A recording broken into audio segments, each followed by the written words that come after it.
Fiche33, on se retrouve pour une nouvelle vidéo. Donc là, je vais vous présenter mon leurre à tête plombée. Donc c'est un leurre qui est bien pour lancer, pour pêcher du black bass.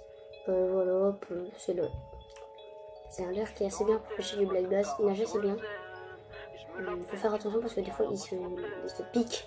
La nageoire se pique dans l'hameçon. Donc ça c'est chiant. Donc voilà, là il est bien piqué là. Très bien piqué.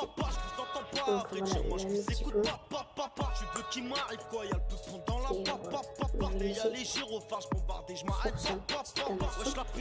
Donc voilà, moi du coup j'ai mon canapé, j'ai dépassé, j'ai monté ma manille. Donc là voilà, c'est un montage à mouche, voilà, parce que Sandro c'est notre meilleur montage de montage à la mouche.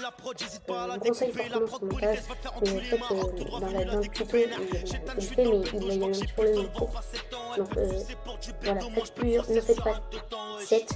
Si vous pouvez en faire 10, il y en a maximum 7 qui prendront, ou 5 qui prendront, ce sera déjà ça. Des fois ils prennent pas tous quand on les fait,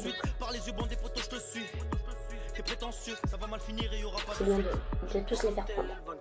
Donc là voilà, voilà. Donc là on a le leurre, hein. Donc c'est un leurre souple qui est bien piqué, franchement il est très bien piqué, je suis très contente de son piquage. C'est un leurre à couleur normale, donc en fait il est pas piqué, il a des couleurs voilà, comme un vrai poisson. Donc il est fait pour le lac où il y a beaucoup de black bass, parfois un peu de gardon. Le gardon, si on en a un gros au bout de l'hameçon, le gardon c'est idéal. Et puis le poisson, soit gros ou pas, ça c'est un tout petit poisson dans tout cas, donc ça c'est voilà. Même si l'hameçon est très gros, comme vous pouvez le voir, et ben ça ne changera rien du tout à votre poisson. Donc là, là il nage très bien, franchement. Voilà. Donc là, ensuite ce que je vais vous montrer c'est donc là, voilà. Donc là, on a la petite tombée, elle est comme ça. Donc là, en fait, on a le petit crochet qui est pour pas qu'il ressorte quand on lance. Là, le leurre, il a déjà été piqué, donc faire attention. Alors, pour le piquer,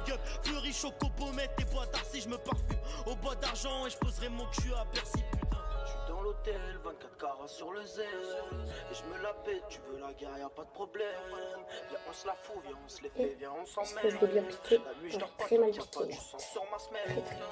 Terrain, bosseur équipé. Bien piqué au milieu. Terrain, gérant, s'occupe, tu te chies. Terrain, patron, tu le verras jamais. Tu le verras jamais, patron, bah tu le verras jamais. Déjà, je pense que c'est un peu mieux. Bosseur équipé. Terrain, guetteur, crie à l'équipe. Terrain, gérant, s'occupe, tu te chies. Terrain, patron, tu le verras jamais. Tu le verras jamais, le patron, bah tu le verras jamais.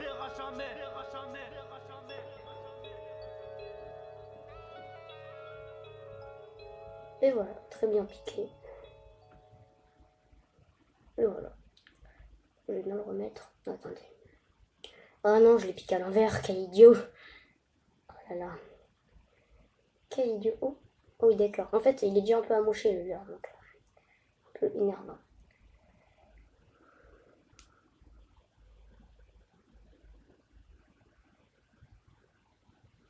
Donc là, la technique pour bien piquer son leurre, les gars, c'est de regarder la différence entre le leurre et l'hameçon. Donc là, vous les mettez à côté. Vous savez que votre leurre il va arriver là, donc là, vous mettez votre pouce. Voilà. Là, vous allez piquer.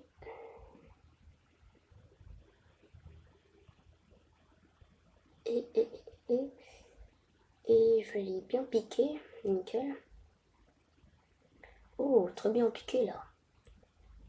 Oh, joli. Voilà, là il est bien piqué. Là, je suis assez content parce que là, il est bien piqué, franchement, nickel. Voilà, donc là, voilà, j'ai piqué mon leurre. Voilà comment piquer son leurre. Puis voilà, c'était une petite présentation de mon leurre à tête plombée. Donc voilà. Voilà les amis, j'espère que cette vidéo vous aura plu. Si ça vous a plu, n'hésitez pas de lâcher un pouce bleu, vous abonner, partager.